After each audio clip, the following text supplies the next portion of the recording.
Rafael humilhou a própria esposa grávida na frente de sócios e amigos, com um sorriso no rosto. Ele não sabia que ela já tinha o resultado do DNA na bolsa, e que cada palavra que ele disse naquela noite seria usada contra ele. Tira a mão de mim. A voz de Camila saiu baixa, mas firme, o tipo de voz de quem está segurando muita coisa. Rafael não tirou. Ele apertou mais. Sorri. Ele disse pelo canto da boca, sem virar o rosto para ela. Tem câmera aqui. Camila sorriu. Um sorriso vazio, treinado. Ao redor deles, o salão do Clube Atlético Mineiro brilhava com lustres e ternos caros. Era o jantar anual da holding de Rafael. 200 pessoas, vinho importado, discursos sobre crescimento e resultados. E ela ali, com 5 meses de barriga, de pé ao lado do marido como se fosse um enfeite caro. Precisamos conversar, ela disse. Agora não, Camila. Rafael, agora não. Um dos sócios se aproximou, deu um tapão nas costas de Rafael e riu alto de alguma coisa que Camila não ouviu. Rafael largou o braço dela e abriu o sorriso de sempre. Aquele sorriso que ela um dia achou irresistível. Ela ficou parada, 3 passos atrás dele, invisível. Foi aí que Isabela cruzou a sala, alta, vestido preto, cabelo preso. Ela cumprimentou Rafael com 2 beijos e uma mão que ficou no ombro dele 1 segundo a mais do que deveria. Ele não se afastou. Camila sentiu o estômago virar, não de ciúme, de confirmação. Ela já sabia, fazia semanas que sabia. O que os dois ainda não sabiam era o que estava dentro da bolsa dela, um envelope branco, lacrado, com o resultado de um exame que ela mandou fazer por conta própria, sem contar para ninguém. Mais tarde, nessa mesma noite, Rafael ia fazer uma piada na frente de todo mundo. Uma daquelas piadas que todo mundo ri, mas só um casal entende o veneno que tem por baixo. E quando ele terminasse de falar, quando a sala inteira estivesse do lado dele, com os copos levantados e os sorrisos abertos, Camila ia abrir a boca pela primeira vez em meses. E o que ela tinha para dizer ia mudar tudo. O que exatamente estava escrito naquele envelope e por que ela esperou até aquela noite para agir. Um flash de câmera cortou o salão. O fotógrafo do evento estava registrando tudo. E aquele clique, aquela luz branca por uma fração de segundo, levou Camila a outro lugar.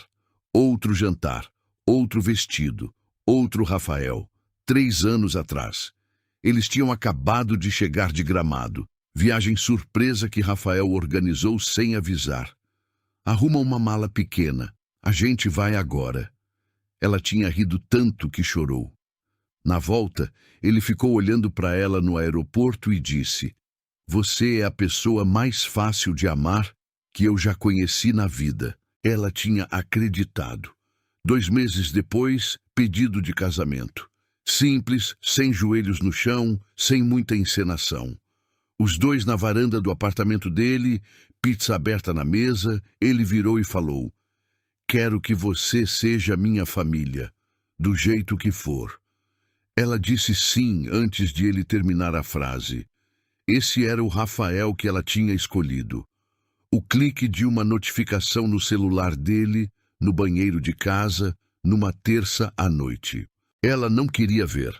Pegou o celular só para desligar a tela que estava ligada em cima da pia e viu uma mensagem de Isabela com uma foto. Não era uma foto de trabalho. Camila ficou parada na frente do espelho por uns 3 minutos, sem conseguir respirar direito. Depois, colocou o celular exatamente do jeito que estava. Foi para a cama. Ficou de costas para o lado de Rafael e não dormiu nada aquela noite. Nos dias seguintes, ela não disse nada. Observou. Prestou atenção em horários, em viagens, em desculpas pequenas demais para serem verdade. E quando descobriu que estava grávida, em vez de chorar ou correr para contar para ele, ela tomou uma decisão fria, calculada, que ela mesma não reconheceu como sua no começo. Ela ia esperar, ia guardar tudo, cada prova, cada detalhe. Ia fazer o exame de DNA antes de qualquer confronto para nunca depender da palavra dele para nada. E quando o momento certo chegasse, e ele ia chegar, ela ia estar pronta. O flash de outra câmera trouxe Camila de volta. Rafael estava em pé no centro do salão agora, com uma taça na mão, chamando atenção para si mesmo como sempre fazia. A voz dele ecoou pelo espaço todo. Quero agradecer as pessoas que tornaram esse ano possível. Ele olhou para Isabela quando disse isso. Não para Camila. Ela apertou a alça da bolsa. O envelope estava lá dentro, quentinho, quase pulsando. E pela primeira vez em meses, ela sentiu alguma coisa que não era medo, era calma. Aquela calma estranha que vem quando você já sabe exatamente o que vai acontecer e só está esperando a hora certa. A hora estava quase chegando. Na manhã seguinte ao jantar, Camila acordou cedo antes de Rafael. Ficou deitada por alguns minutos, olhando para o teto, com a mão na barriga. Depois levantou, pegou o celular e começou a pesquisar advogados de família em Belo Horizonte. Ela não queria briga, não queria escândalo, só queria se proteger, ela e o bebê, antes que Rafael tomasse alguma atitude primeiro. Encontrou um escritório bem avaliado, marcou uma consulta pelo site e foi sozinha, sem contar para ninguém. A recepcionista a fez esperar 40 minutos. Quando o advogado finalmente apareceu, deu uma olhada rápida nela, na barriga, e perguntou com aquele tom de quem já está com pressa antes de começar. A senhora tem algum documento do regime de casamento? Tenho. Separação parcial de bens. Ele anotou. Folheou uns papéis. Perguntou o nome do marido. Quando Camila falou Rafael Drummond, o homem parou. Piscou 2 vezes. Fechou o bloco de notas. Conheço o Dr. Drummond, ele disse, com um cuidado novo na voz. A senhora sabe que o escritório dele é parceiro nosso há anos. Camila soube, naquele segundo, que a consulta tinha acabado antes de começar. Posso indicar outros colegas. Ele continuou já se levantando. Profissionais competentes, mas não seria ético da minha parte assumir esse caso. Ela agradeceu. Saiu. Ficou no estacionamento por uns 5 minutos dentro do carro, sem ligar o motor. Tentou outro escritório no dia seguinte. A advogada a recebeu bem, ouviu tudo com atenção, pediu os documentos.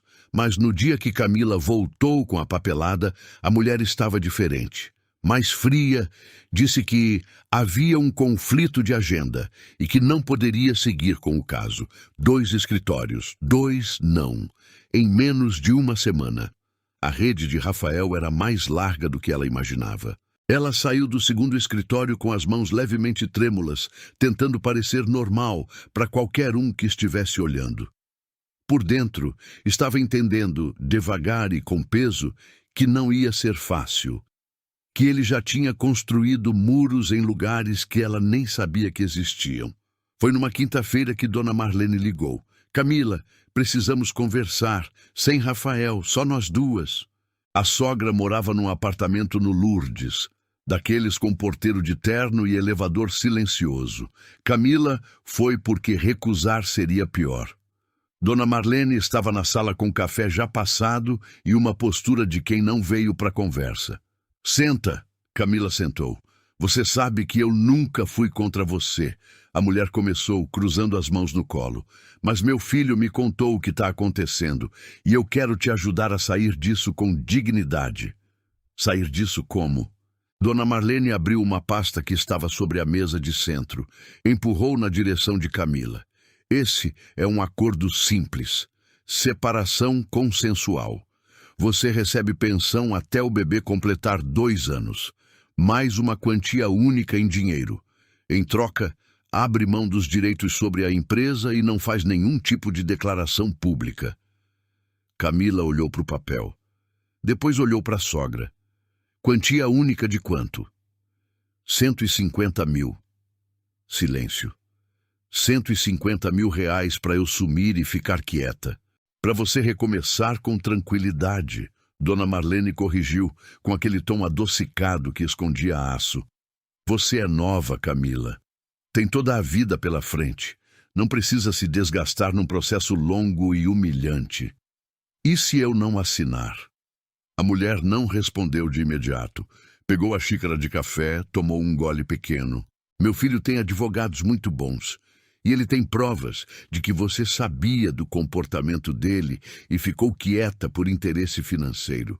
Vai ser difícil para você sair bem nessa história, especialmente com a imprensa. Era uma ameaça, embrulhada em seda, mas era uma ameaça. Você tem até sexta-feira para assinar, Dona Marlene disse, levantando. Depois disso, as coisas ficam mais complicadas. Camila saiu do apartamento sem assinar nada, mas também sem falar mais nada. Ela ficou dentro do carro por quase 20 minutos. Estacionada na rua, motor ligado, ar-condicionado no máximo mesmo com frio. 150 mil. Pensão por 2 anos. Sumir. Uma parte dela, uma parte pequena, mas real, pensou que talvez fosse mais fácil. Pegar o dinheiro, ir embora para casa da mãe em Uberlândia, criar o filho longe de tudo aquilo. Recomeçar do zero, sem batalha, sem processo, sem ter o nome dela sendo destruído em público. Ela estava com 5 meses de gravidez, cansada, com azia, sem advogado, sem aliado. Quem era ela para enfrentar um homem com a estrutura que Rafael tinha? A dúvida era real. Ela não estava sendo fraca, ela estava sendo honesta. E a honestidade dizia que a luta que estava pela frente ia ser feia, cara e longa. Ela fechou os olhos. E aí veio aquela imagem. Não foi ela que chamou, simplesmente apareceu. 6 meses atrás, um jantar com clientes de Rafael, num restaurante no Savassi. Ela tinha chegado um pouco atrasada, pedido desculpa, e Rafael tinha virado para o cliente ao lado e dito, rindo, ela é assim mesmo, bonita, mas esquecida. Todo mundo tinha dado risada, ela também tinha dado, para não criar situação, mas aquela risada tinha ficado atravessada nela desde então. Não era a primeira vez, era só a vez que ela não tinha conseguido esquecer. Ela abriu os olhos. Olhou para o envelope que estava no banco do passageiro, que ela tinha carregado junto sem perceber. O resultado do DNA. Ela pensou, se eu assinar esse acordo, esse envelope não vale nada. Eu abro mão de tudo que sei, de tudo que tenho na mão, por 150 mil reais. E a promessa de uma mulher que nunca me quis bem. E aí, ela tomou a decisão. Não com raiva, com clareza. Ela não ia assinar nada, mas dessa vez ela precisava de alguém do lado dela, alguém que não tivesse medo do nome Drummond. Ela pegou o celular e começou a pesquisar de novo, com mais critério, mais cuidado, procurando alguém fora do círculo de Rafael, fora de BH se precisasse. Ela ia achar, tinha que achar. O bebê deu um chute leve enquanto ela digitava. Camila parou 1 segundo. Colocou a mão na barriga. Tô aqui, ela disse baixinho. A gente vai resolver isso.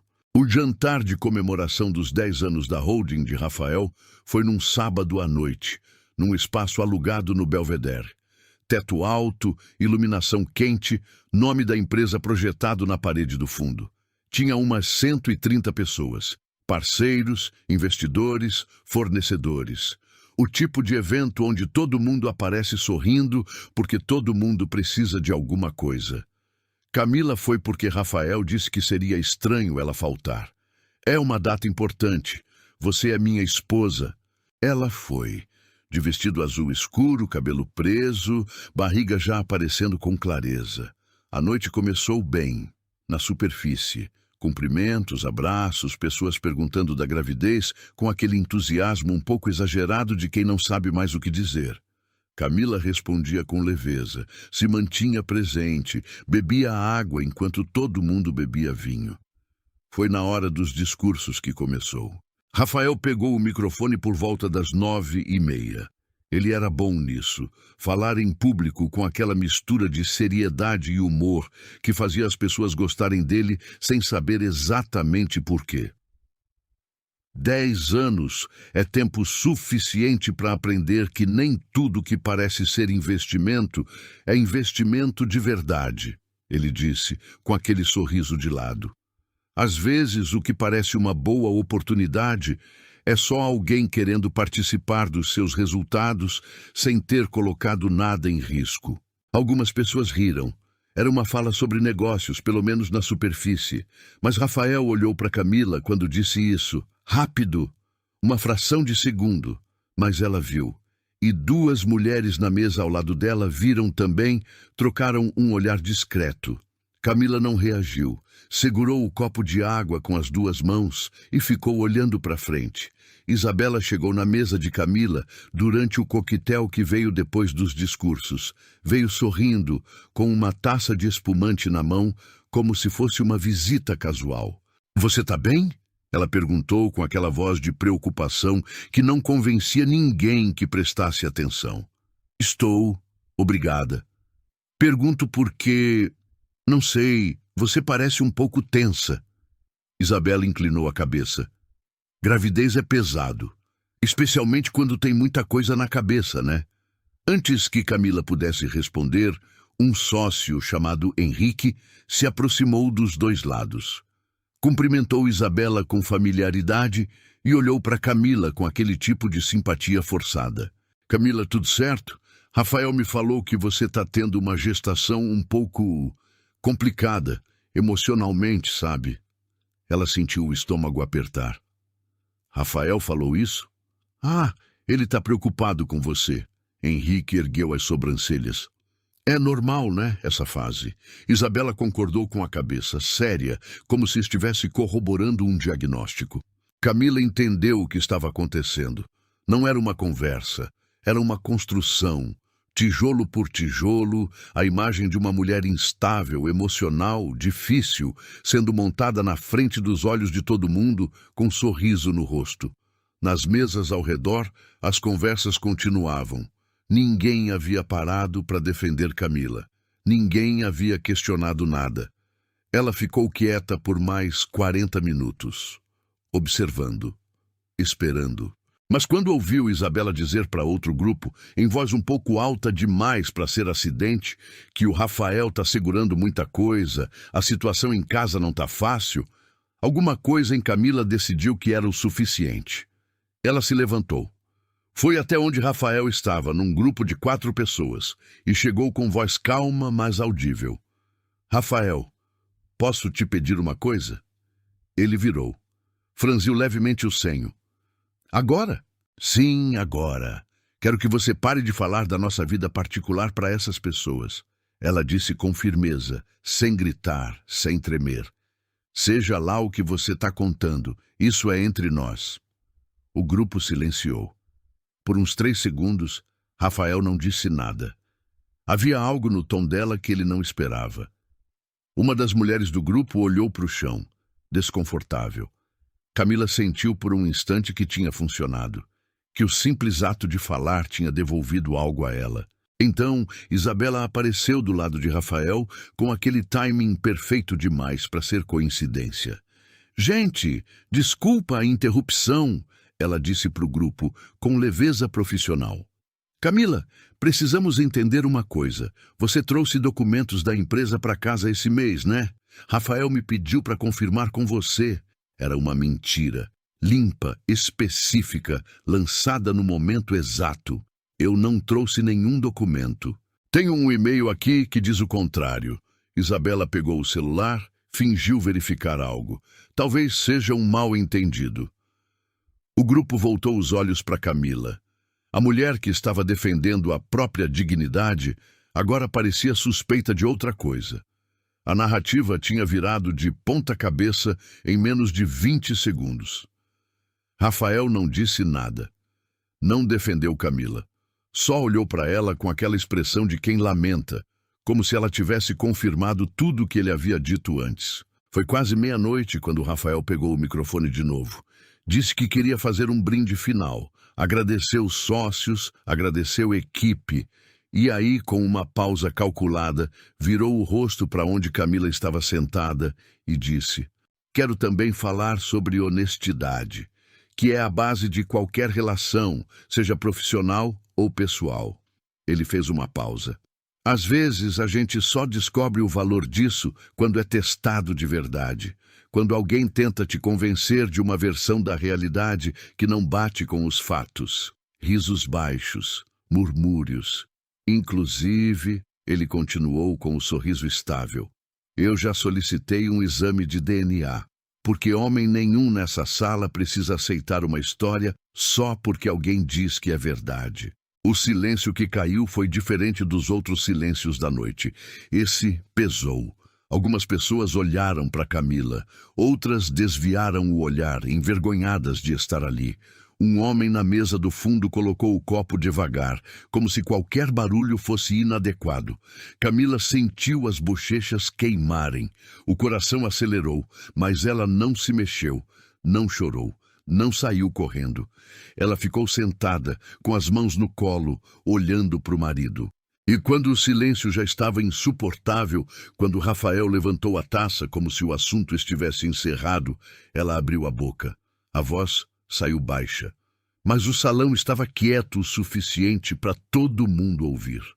Eu também pedi. Rafael virou o rosto para ela. Pela primeira vez na noite, o sorriso sumiu de verdade. 3 palavras, sem explicação, sem raiva. E naquele momento, ninguém na sala sabia exatamente o que ela queria dizer. Mas todo mundo sentiu que alguma coisa tinha mudado. Camila pegou a bolsa devagar, empurrou a cadeira para trás e saiu do salão com passos lentos e cabeça erguida. Ela foi embora sozinha, mas pela primeira vez em meses, ela não estava com medo. O estacionamento estava quase vazio quando Camila chegou no carro. Ela entrou, fechou a porta e ficou assim, imóvel, com a bolsa no colo e o envelope dentro dela. Do lado de fora, um manobrista atravessou o asfalto assobiando baixinho. Um casal saiu pelo portão conversando animado. A vida normal das pessoas continuava como se nada tivesse acontecido. Ela apoiou a testa no volante. Não veio choro, não veio raiva. Veio aquele cansaço fundo, do tipo que não passa com sono, o cansaço de fingir, de calcular, de segurar, de estar grávida e sozinha num salão cheio de gente. Ela ficou pensando no acordo da dona Marlene. 150 mil. Pensão, ir embora. Parecia tão simples quando colocado assim. Números numa folha de papel. Assina aqui e acabou. Você não precisa mais lutar, não precisa mais aparecer em jantar nenhum, não precisa mais sorrir para pessoas que estão te destruindo em silêncio. A mão dela foi até a bolsa sem querer. Tocou o envelope. Ela pensou, eu poderia só ir embora, agora, essa semana, ligar para minha mãe em Uberlândia, pegar o que é meu e desaparecer da vida dele sem fazer barulho. E essa opção doeu mais do que qualquer coisa que Rafael tinha dito no microfone, porque ela sabia que não era fraqueza querer descansar, era humano, e ninguém tinha o direito de julgá-la por isso, especialmente sem ter passado um dia sequer no lugar onde ela estava. Mas tinha uma coisa que não saía da cabeça, aquela frase no microfone. Homem nenhum nessa sala precisa aceitar uma história só porque alguém diz que é verdade. Dita com sorriso, com taça levantada, na frente de 100 pessoas. Não era mais só uma traição, era um apagamento. Ele estava construindo uma versão do mundo onde ela não existia como pessoa, existia só como problema a ser resolvido. E o bebê que estava crescendo dentro dela ia nascer nesse mundo. Camila ergueu a cabeça do volante. Não com esse filho, não do jeito que ele planejou. Ela respirou fundo, ligou o carro e foi para casa. Eram quase 2 da manhã quando o celular vibrou. Ela já estava deitada, sem conseguir dormir, olhando para o teto. Rafael não tinha voltado, ou, se voltou, dormiu no quarto de hóspedes. A mensagem era de um número que ela não tinha na agenda. Sem apresentação, sem explicação. Só um link e 3 palavras. Você precisa ver. Ela ficou olhando por uns 30 segundos. Podia ser qualquer coisa, podia ser armadilha. Mas abriu. Era um arquivo. Prints de conversas internas de e-mail da empresa de Rafael. trocas entre ele e o contador, um homem chamado Bruno Salles. Datas do mês anterior, do mês em que ela tinha descoberto a gravidez. As mensagens falavam em transferência de cotas, remanejamento de ativos, valores sendo movidos para o nome de uma empresa nova, registrada há 4 meses, no nome de Isabela. Camila leu 3 vezes, devagar. Ele não estava só traindo. Ele estava esvaziando o patrimônio antes de pedir o divórcio.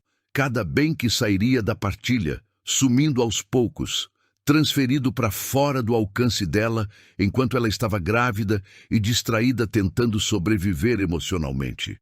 A pensão de 150 mil, o acordo silencioso, a pressão para ela assinar rápido, tudo fazia sentido agora. Ele precisava que ela saísse antes que alguém percebesse o que estava sendo movimentado. Ela ficou sentada na cama, o celular na mão, o coração acelerado. Quem tinha mandado isso? Por quê? E quanto mais existia que ela ainda não sabia? Ela não ia conseguir responder essas perguntas sozinha. E dessa vez não podia errar na escolha de quem pedir ajuda. Ela abriu o bloco de notas do celular e começou a anotar o nome que tinha pesquisado 2 dias antes. Uma advogada. De São Paulo, mas com escritório em BH. Especialista em direito de família e societário. Doutora Verônica Assis. Na manhã seguinte, Camila ia ligar, sem hesitar dessa vez. O escritório da doutora Verônica Assis ficava num conjunto comercial no Funcionários, num andar alto com vista para a cidade. Sem aquele clima de escritório caro tentando parecer intimidador. Simples, organizado, direto. Camila chegou 10 minutos antes. Estava com um envelope, os prints que tinha recebido pelo celular e um caderno onde havia anotado tudo que lembrava. Datas, valores, conversas, nomes. Verônica entrou na sala sem cerimônia. 50 e poucos anos, cabelo curto, óculos de grau. Cumprimentou com aperto de mão firme e foi direto. Me conta tudo, sem filtro, sem se preocupar em parecer razoável. Eu preciso dos fatos, não da versão educada deles. Camila gostou disso. Falou por quase 1 hora. A traição, o jantar, o acordo da sogra, os 2 escritórios que recusaram o caso, a mensagem anônima, os prints financeiros. Verônica não interrompeu uma vez, só anotava. Quando Camila terminou, a advogada ficou em silêncio por uns 10 segundos, revisando as anotações. Você guardou os prints originais? Estão no celular. Tem o print com data e hora.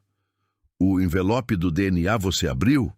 Ainda não. Verônica ergueu os olhos. Por quê? Porque quando eu abrir, não tem mais volta. Queria ter alguém do lado antes. A advogada ficou olhando para ela por um momento.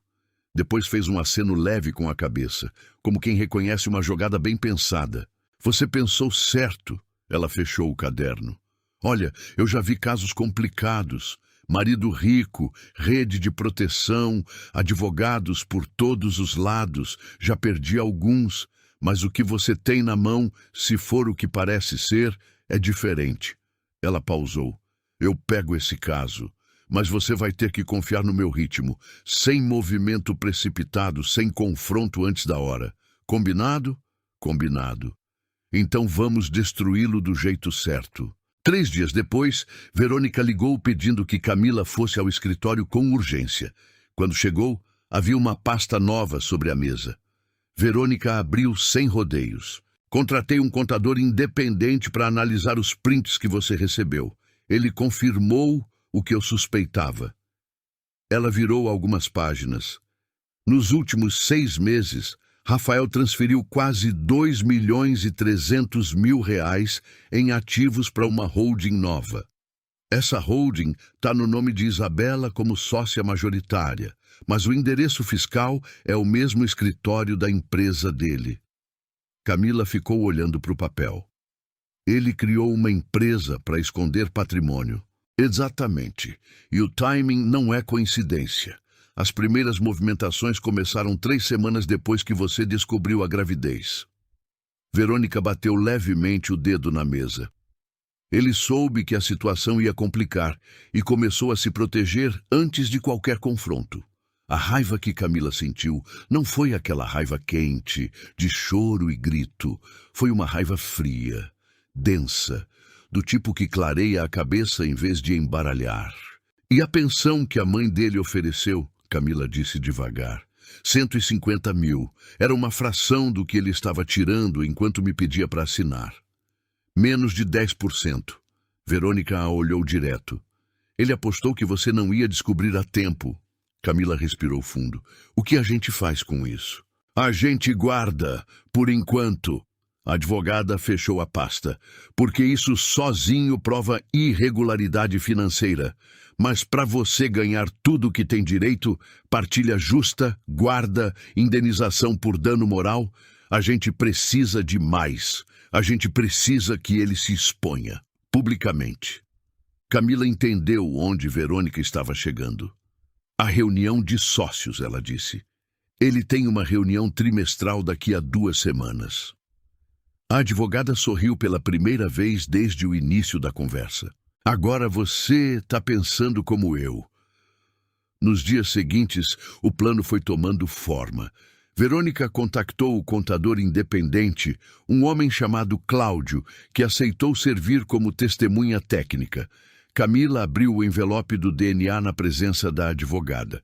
O resultado era exatamente o que ela esperava e agora estava autenticado em cartório. Elas mapearam quem estaria na reunião. Sócios minoritários, parceiros financeiros, 2 representantes de um fundo de investimento que estava avaliando entrada na empresa de Rafael. Plateia perfeita. O momento em que ele vai estar mais vulnerável é quando ele se sentir mais seguro, Verônica explicou, enquanto as duas revisavam o material numa tarde de quarta-feira. Deixa ele abrir a reunião. Deixa ele falar de crescimento, de resultado, de futuro, e quando ele estiver no pico da arrogância, você entra. E se ele tentar me barrar na porta? Você é sócia indireta pelo regime de casamento e tem convite formal de um dos sócios minoritários. Verônica ergueu uma sobrancelha. Ele não pode te barrar legalmente. Se tentar, já é ponto pra gente. Camila assentiu. Estava começando a acreditar de verdade que aquilo podia funcionar. Foi na noite anterior à reunião que o plano quase desmoronou. Verônica ligou às 10 da noite. A voz estava controlada, mas Camila conhecia o tom. Cláudio recebeu uma visita hoje à tarde, um homem que ele não conhece, dizendo que seria melhor ele não comparecer amanhã. Não foi ameaça aberta, mas foi ameaça. Camila sentiu o chão ceder um pouco. Ele vai desistir? Tá em dúvida, mas tem mais. Verônica pausou. Rafael mudou o formato da reunião. Em vez de espaço aberto com todos os sócios, agora é só diretoria restrita, 10 pessoas, portão fechado. Ele desconfiou. Ou alguém avisou. Não sei quem ainda. Camila ficou em silêncio, processando. Então, o que a gente faz? Depende de você, Verônica disse. Posso adiar, esperar uma janela melhor, montar caso mais longo na justiça, ou a gente improvisa amanhã com o que tem, sem Cláudio, numa sala menor, com menos plateia. Uma sala menor significa menos pessoas vendo. Significa menos para ele controlar também. Camila pensou no envelope, nos prints, no resultado do DNA autenticado. Pensou em Rafael no microfone com a taça levantada e o sorriso que não chegava nos olhos. Pensou em assinar um papel e ir embora para Uberlândia e descartou essa ideia pela última vez. A gente vai amanhã, ela disse, com o que tem. Verônica ficou quieta por um segundo. Então chega aqui às 8. É agora ou nunca. Camila chegou ao escritório às 8 em ponto. Verônica já estava lá, de pé, com 2 cafés na mesa e um mapa mental rabiscado num bloco grande de papel. Ao lado dela, sentado numa cadeira com uma pasta no colo, estava um homem que Camila não conhecia. Esse é o Fábio, Verônica disse. Jornalista. Cobre economia e mercado financeiro há 15 anos. Ele não vai publicar nada sem sua autorização. mas a presença dele como testemunha independente vale mais do que qualquer câmera que eu pudesse trazer. Fábio se levantou, apertou a mão de Camila com firmeza. Acompanho a holding de Rafael Drummond há 2 anos. Se o que a Verônica me mostrou é real, isso vai além de caso de família. É real, Camila disse. Ele assentiu. Sentou de volta. Verônica começou a destrinchar o plano em voz alta, passando o dedo pelo bloco de papel enquanto falava. Sem Cláudio, o contador, elas perdiam a voz técnica que explicaria os números com autoridade. Precisavam compensar isso com clareza. Os prints sozinhos são difíceis de contestar porque tem data, hora e endereço de e-mail corporativo, Verônica explicou. Mas a gente não pode só mostrar papel. A gente precisa que ele reaja. A reação dele vai valer mais do que qualquer documento. Como a gente garante que ele reage do jeito errado? Camila perguntou. A gente não garante. A gente provoca. Verônica virou o bloco de papel. Tinha uma sequência numerada. Você entra depois que ele já abriu a reunião. Já falou de resultado, de crescimento, do futuro brilhante da empresa. Quando ele estiver confortável, você pede a palavra. Ele vai tentar te ignorar. Aí o Fábio, que vai estar sentado como convidado de um dos sócios minoritários, confirma que você tem direito à fala. Ela pausou. Aí você faz a sequência que treinamos. Elas passaram a hora seguinte ensaiando. Verônica fazia o papel de Rafael, interrompendo, desacreditando, tentando virar a narrativa. Camila repetia as falas, ajustava o tom, aprendia onde pausar, onde avançar, quando deixar o silêncio trabalhar por ela.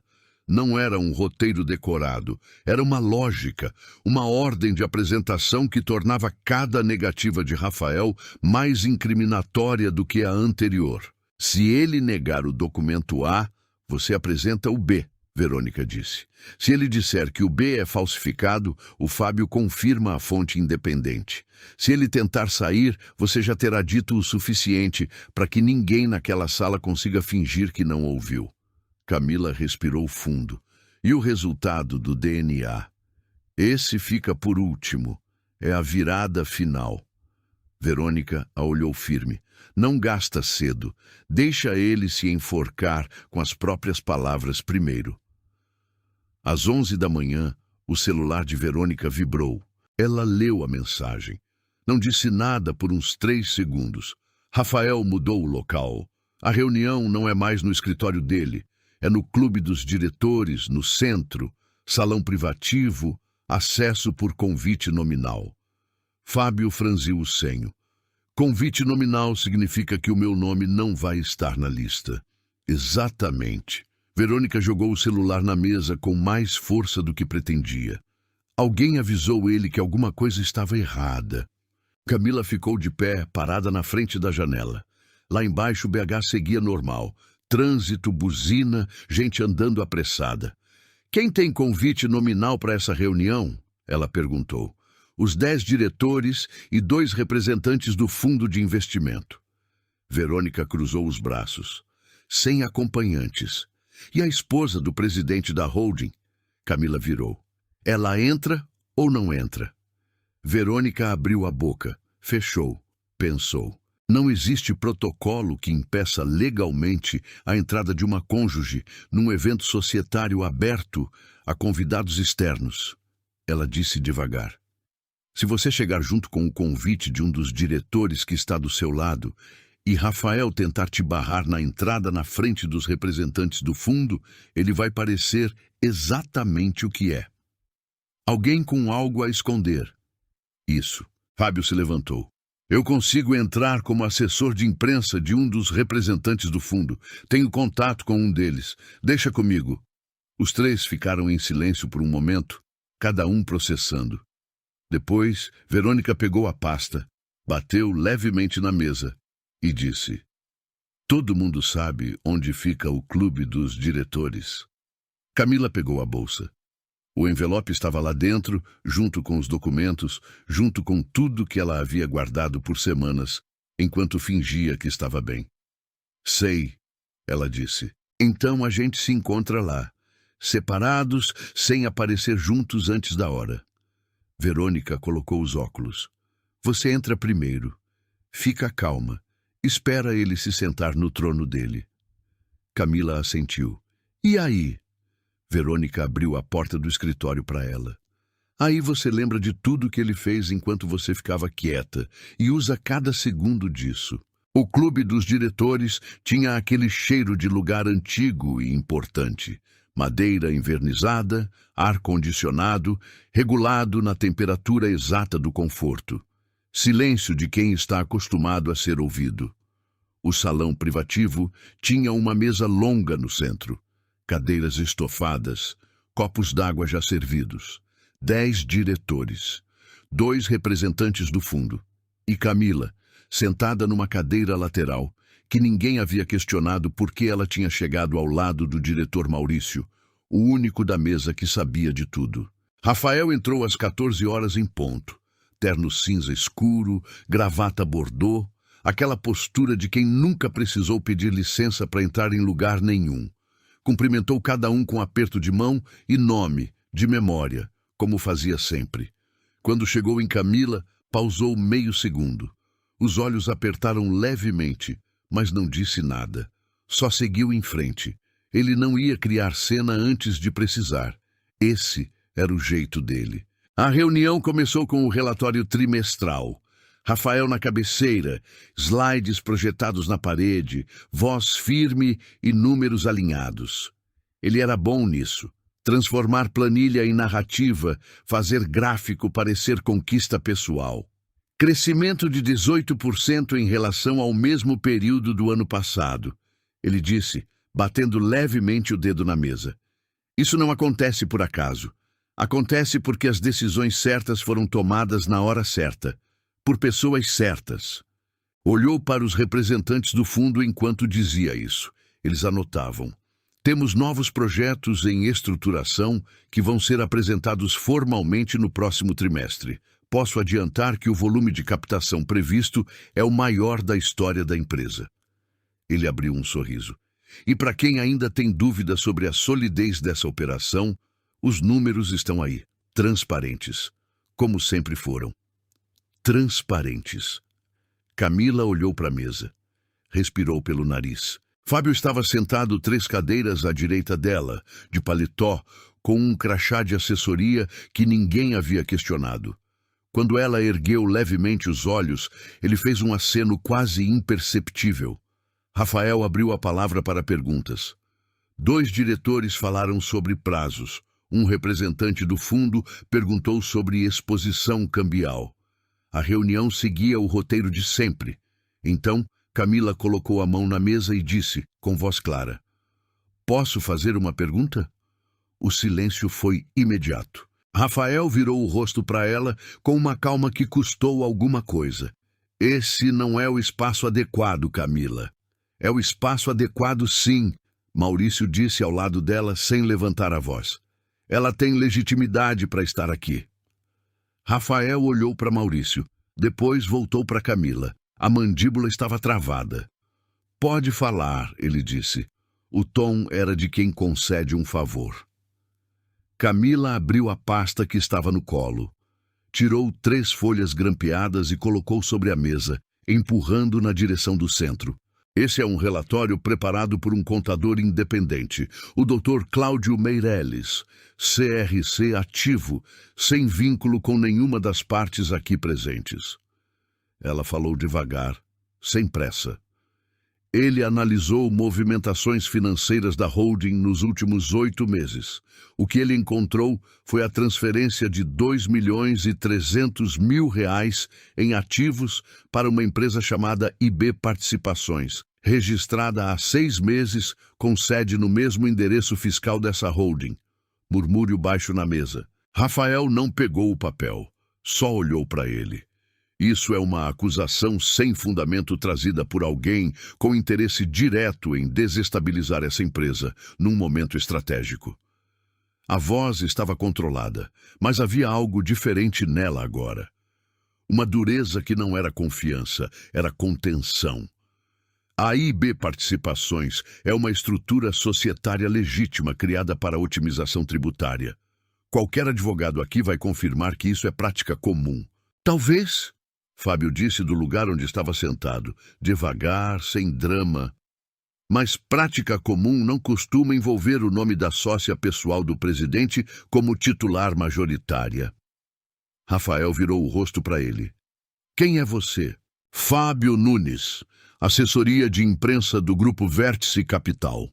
Ele acenou levemente para um dos representantes do fundo, que não desmentiu. Tenho acompanhado esse mercado há 15 anos, e esse tipo de estruturação, com esse timing, levanta questões que qualquer investidor sério vai querer responder antes de assinar qualquer aporte. Os dois representantes do fundo trocaram um olhar. Posso ver esse relatório? Um deles perguntou. Camila empurrou o documento na direção dele antes que Rafael pudesse responder. Isso é uma manobra orquestrada, Rafael disse mais alto agora. Minha esposa está passando por um momento emocional difícil e está sendo instrumentalizada por pessoas com interesse em... Tem mais, Camila disse. Ela tirou a segunda folha. Prints dos e-mails internos, com datas, endereços corporativos e valores. Colocou na mesa com a mesma calma de antes. Essa é a troca de e-mails entre você e seu contador interno, com datas que correspondem exatamente ao início das movimentações. Ela pausou. 3 semanas depois de eu descobrir que estava grávida. O silêncio dessa vez foi diferente. Rafael abriu a boca. Fechou. E pela primeira vez naquela tarde, ele não tinha uma resposta pronta. O diretor à esquerda de Rafael pegou o documento e começou a ler. Devagar, linha por linha. Seus olhos pararam num ponto específico da segunda página. Ele não disse nada, só virou o papel para que o colega ao lado pudesse ver. Na outra ponta da mesa, um dos representantes do fundo tirou os óculos, limpou com a gravata e colocou de volta, como se precisasse ter certeza de que estava lendo certo. Rafael. A voz veio de Henrique, o mesmo sócio que semanas atrás tinha tratado Camila com aquela pena condescendente no jantar. Agora o tom era diferente. Seco. Isso aqui tem o seu endereço de e-mail corporativo. E-mails podem ser fabricados. Rafael ainda estava de pé, mas algo na postura havia mudado. O peso do corpo distribuído diferente, menos expansivo. Podem, Fábio disse, abrindo o notebook que estava sobre a mesa. Por isso trouxe o cabeçalho técnico de cada mensagem, com servidor de origem e autenticação DKIM. Para quem entende de TI, isso não é fabricável sem acesso direto ao servidor da empresa. Um dos diretores mais jovens, que até então não havia falado nada, se inclinou para frente. Você tem acesso a isso como? Fonte interna, Fábio disse, sem elaborar. Rafael bateu a palma da mão na mesa. Não forte, mas suficiente para fazer os copos d'água tremerem. Isso é invasão de sistema. Qualquer coisa obtida dessa forma é inadmissível. Admissibilidade é questão para um juiz decidir, Verônica disse. Ninguém havia percebido quando ela entrou. Estava de pé perto da porta, pasta na mão, como se sempre tivesse feito parte da reunião. Doutora Verônica Assis, advogada de Camila Drummond. Ela avançou 2 passos. E para registro, a obtenção desse material foi voluntária. A fonte veio até nós. Rafael olhou para Verônica, depois para Camila, depois para Maurício, que estava sentado com os braços cruzados e expressão fechada. Você sabia, Rafael disse para Maurício. Não era pergunta. Maurício não respondeu. Um dos representantes do fundo começou a guardar os documentos que tinha em mãos dentro da maleta. Devagar, com aquele cuidado de quem está se preparando para sair e não quer deixar rastro de que esteve ali. O outro representante falou em voz baixa com o colega. 2 palavras, 3, então se levantou. Vamos precisar suspender qualquer conversa sobre aporte até que essa situação esteja esclarecida formalmente. Ele botou a cadeira no lugar. Lamentamos o inconveniente. Rafael abriu a boca, mas os dois já estavam saindo, e foi aí que Henrique, o sócio, empurrou o documento de volta na direção de Rafael e disse sem olhar para ele: "Você vai precisar de um advogado muito bom." Rafael ficou de pé na cabeceira da mesa, enquanto a sala se reorganizava ao redor dele. 2 cadeiras foram empurradas para trás. Uma conversa paralela começou baixinho entre 2 diretores. O salão que antes era o palco da segurança dele foi se tornando, aos poucos, pequeno demais para tanta coisa. Ele tentou uma última vez. "Camila!" A voz estava baixa agora, sem microfone, sem plateia de jantar. Só ele, ela e as pessoas que ainda estavam na sala, sem saber para onde olhar. "Você não precisa fazer isso desse jeito. A gente pode resolver entre nós." "A gente podia," ela disse. "Você escolheu resolver em público, no microfone, com taça levantada." Ele fechou os olhos por um segundo. "Eu vou te destruir na justiça." "Com qual patrimônio?" Verônica perguntou, com uma calma que era quase gentil. "O que está no Brasil ou o que foi transferido para IB Participações?" Rafael virou para ela. "Quem te contratou para... Sua esposa?" Verônica abriu a pasta. "E antes que você pergunte, temos medida cautelar de bloqueio de ativos protocolada hoje às 11h40. Qualquer movimentação nas contas da holding ou da IB Participações a partir de agora configura descumprimento de ordem judicial." O rosto de Rafael mudou. Não foi um desmoronamento dramático, não foi choro, não foi grito. Foi mais sutil e mais pesado do que isso. Foi o rosto de alguém que percebe num segundo específico que o chão que achava que estava pisando não existe mais. "Você não..." Ele parou. Recomeçou. "Você não vai ficar com nada." "Já tenho o suficiente," Camila disse. Ela tirou o último envelope da pasta. Colocou sobre a mesa com cuidado, como quem pousa algo que carregou longe demais. "Resultado de exame de DNA, autenticado em cartório, solicitado por mim no 2º mês de gestação." Ela empurrou na direção dele. "Antes que você gaste dinheiro com o exame que pediu no seu discurso de brinde." Rafael não abriu o envelope, mas Maurício abriu. Pegou sem pedir licença, desdobrou a folha, leu a primeira linha. Colocou de volta na mesa sem dizer nada. Não precisou. O que estava escrito ali era o fim de qualquer argumento que Rafael ainda pudesse ter. Henrique se levantou, abotoou o paletó e saiu sem se despedir. 2 diretores o seguiram. A sala foi esvaziando devagar, com aquela pressa desconfortável de quem quer sair antes de ser associado ao que está acontecendo.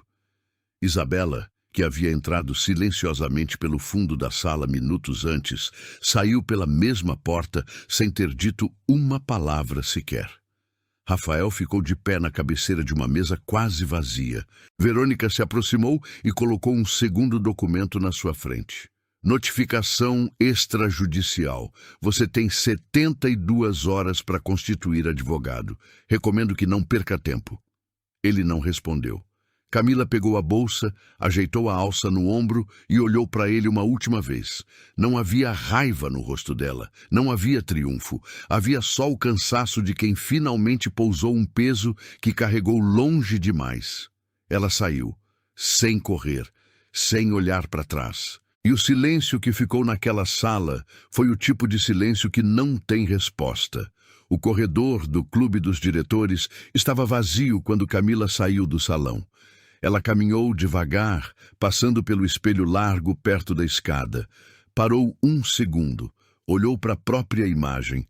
O vestido, a barriga, o cansaço no rosto que não era fraqueza, era o tipo de esgotamento que vem depois de uma coisa real. Verônica apareceu ao lado dela no reflexo. Ficaram as duas ali por um momento, sem falar nada. "Você foi muito bem," Verônica disse, sem exagero, sem euforia, só a afirmação direta de quem viu muita coisa e sabe reconhecer quando algo foi feito certo. Camila assentiu. Não conseguiu sorrir ainda, mas assentiu.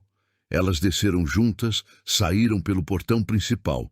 Na calçada, Verônica apertou o braço dela uma vez, rápido, firme, e disse que ia ligar no dia seguinte para os próximos passos. Camila entrou no carro. Ficou sentada por uns 2 minutos, com as mãos no volante, olhando o movimento da rua. Uma senhora atravessando com sacola de mercado, um menino de bicicleta, um casal sentado num banco de praça. A vida ordinária das pessoas continuando, completamente alheia ao que tinha acabado de acontecer naquele salão. Ela ligou o motor e foi para casa. Dormiu por 11 horas seguidas, pela primeira vez em meses. 3 semanas depois. Rafael deixou o escritório central da holding numa tarde de terça-feira, carregando uma caixa de papelão. Sem crachá, sem escolta, sem o sorriso de sempre. O porteiro do prédio segurou a porta para ele sair. Não disse nada. Na tarde seguinte, Isabela não atendeu nenhuma das 6 ligações que ele fez. Camila assinou o contrato numa sala de reunião iluminada, no 12º andar de um edifício no Savassi. Era uma consultoria de comunicação que ela havia procurado meses atrás, antes de tudo aquilo, quando ainda achava que talvez pudesse construir algo por conta própria enquanto o casamento desmoronava. Eles tinham guardado a proposta. Ela assinou com a caneta deles, devolveu, e a mulher do outro lado da mesa disse com um sorriso genuíno: "Seja bem-vinda." Camila foi embora a pé. 4 quarteirões até o carro, sol de fim de tarde em BH, aquele calor que cansa, mas também aquece. Ela colocou a mão na barriga enquanto caminhava. "Tá vendo?" ela disse baixinho. "A gente resolve." Foi numa manhã de sexta-feira que Camila entrou no elevador do seu prédio e encontrou Dona Marlene. A sogra estava com uma caixa no colo, provavelmente itens que Rafael havia deixado no apartamento deles, que agora era só de Camila. Ela estava de costas, esperando o elevador subir. Quando as portas abriram no andar dela, Dona Marlene virou. Os 2 olhares se encontraram. A mulher, que havia colocado um acordo sobre a mesa e dito "você tem até sexta-feira", estava agora em silêncio, com uma caixa de papelão nos braços e sem nenhuma das certezas que tinha naquele dia. Camila segurou a porta do elevador aberta. Esperou Dona Marlene sair. A sogra passou por ela sem dizer nada, cabeça levemente baixa. Camila não disse nada também. Não havia nada a dizer. Não havia satisfação, não havia frase final guardada para esse momento. Ela simplesmente soltou a porta e entrou no apartamento. Colocou as chaves na mesa, foi à cozinha, fez um chá e sentou à janela com a xícara nas mãos, olhando o BH do outro lado do vidro, pensando em absolutamente nada por alguns minutos. Isso também era uma vitória, talvez a maior de todas. Essa história fica comigo de um jeito que eu não sei explicar direito. Eu vi uma mulher ser humilhada no momento mais vulnerável da vida dela. Grávida, sozinha, numa sala cheia de gente, com o nome dela sendo destruído em voz alta por alguém que deveria protegê-la. E eu fiquei pensando, quantas pessoas teriam assinado aquele papel e ido embora? Quantas teriam achado que era o certo a fazer? Não teria como julgá-las, porque às vezes a coisa mais difícil do mundo não é enfrentar, é acreditar que você tem o direito de enfrentar. O que me arrepia na história da Camila não é a virada, é o momento antes da virada. É ela sozinha no carro, no escuro, com o envelope na mão, pensando em desistir e decidindo não desistir mesmo, sem ter garantia nenhuma de que ia dar certo. Isso é o que ninguém vê. É o que não aparece no final feliz. É a escolha invisível que acontece quando ninguém está olhando. Eu saí dessa história acreditando de verdade que tem uma diferença entre ser destruído e deixar ser destruído. E que essa diferença mora numa decisão que às vezes cabe dentro de 3 palavras ditas em voz baixa num salão silencioso. Se essa história te tocou de alguma forma, se você sentiu alguma coisa assistindo a Camila passar por tudo isso, o like é a forma mais simples de me dizer que valeu a pena. Ele não custa nada para você, mas significa muito para mim. Me conta nos comentários de qual cidade você está assistindo. Sério, eu leio todos e faço questão de responder com carinho quem tira um tempinho para comentar. Fico feliz demais quando vejo de onde as pessoas estão vindo. E se você acredita no poder de histórias assim, se inscreve para não perder as próximas. O canal tá só no começo e cada nova inscrição é o que me dá o gás e a certeza para continuar essa jornada. Conto muito com a sua ajuda. Não vai embora ainda. Escolhe uma das duas histórias que eu deixei na tela para você assistir a seguir. Te encontro no próximo vídeo.